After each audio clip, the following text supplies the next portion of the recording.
My name is Peggy Larkin, and I lived in Section 8 property-based housing in Maple Grove for 10 years with my two daughters, Kanisha and Naomi.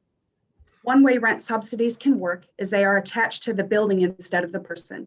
That is often how subsidies work within beacon housing programs targeted at certain populations. I benefited from this type of subsidy attached to the property in Maple Grove. I'd like to take a few minutes to share a little bit about me with you. My hope tonight is that I put a face to the need and this important work, that I help you understand by sharing some of my experience that housing is an absolute basic need and a person, a family, cannot deal with anything less critical, like getting a job, seeing a therapist, addressing medical needs, all the things that need to be done to be well and thrive if they're not housed. Affordable housing without assistance is difficult to come by for the middle-class Minnesotan, but frankly, it's impossible if you are low income. I would not be where I am today without Section 8 housing, and I was one of the lucky ones. So many families are very low income and would qualify for Section 8 housing, but the resource is too scarce. I am a domestic abuse survivor, and when I was in the throes of domestic abuse, my housing struggles began. Wilder Foundation completed a study on homelessness in Minnesota in 2018 and found 53% of women and 40% of men reported that they stayed in an abusive situation due to having no other housing, and 33% of women and 12% of men left their last housing because of abuse by someone they lived with. This is where I found myself. In my marriage, I wasn't allowed to work because my husband said he didn't want my daughter in daycare. I wasn't allowed to cut more than an inch of my hair. I could never be gone too long. I was given a weekly allowance, but I couldn't spend the money any way I chose. It was for things like food, toothpaste, and toilet paper. I was isolated from my friends and family. I spent my days trying to work around the ups and downs of my husband's temper, but it never worked. And on top of that, I had nowhere else to go. I didn't leave because I felt I couldn't leave. I had a small infant and a preteen, and not one single option for housing.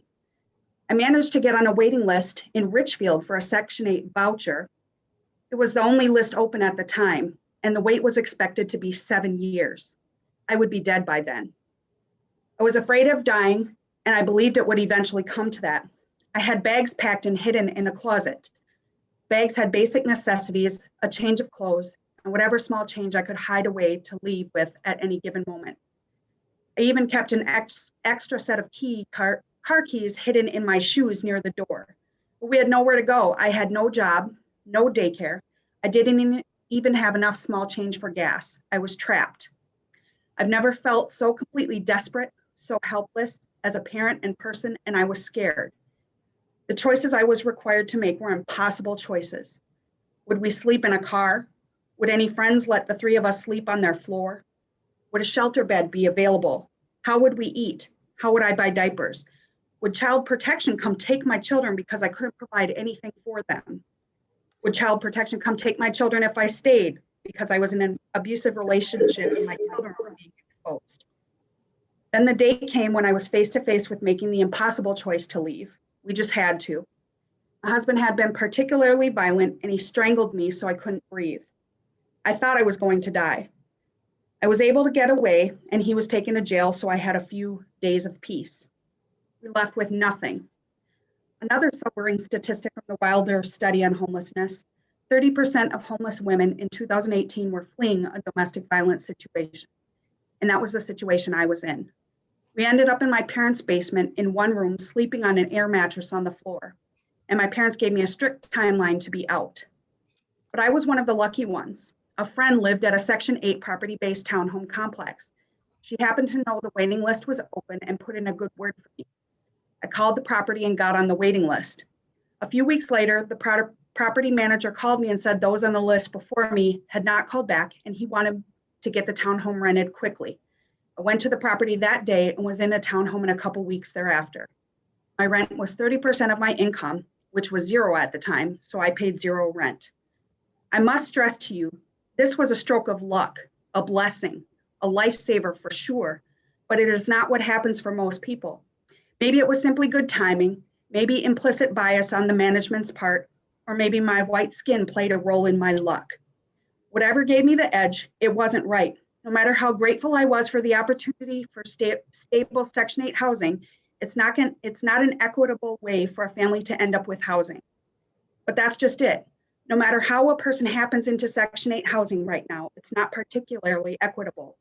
A person whose name comes up on the list for very low income subsidized housing is no more or less in need than another person who still waits. So many people still wait, some for many, many years. Rent subsidies for all who qualify would ensure every Minnesotan can pay their rent. There will be no more backdoors, no more wait lists for help, no more inequity in distribution of assistance, no more homelessness. Thank God for Section 8 housing. Once I had stable housing, I could focus on healing and a future. It literally took supports from every angle to get me through, and it took a long time. The first day after I left, I contacted a battered women's and spoke with an advocate who helped me with a safety plan and an order for protection. Family and friends and my community helped. I started to go to a 12-week counseling program where I was part of a women's group and my girls could be with children in their age group and receive counseling. We all got the counseling we needed. I went back to school, and as time went on, I got a little stronger and fear gave way to just a little bit of faith, and that faith grew. In Section 8 housing, again, I can't say it enough, thank God for it. While I was trying to stay safe and pull my life together, I did not have to worry about housing.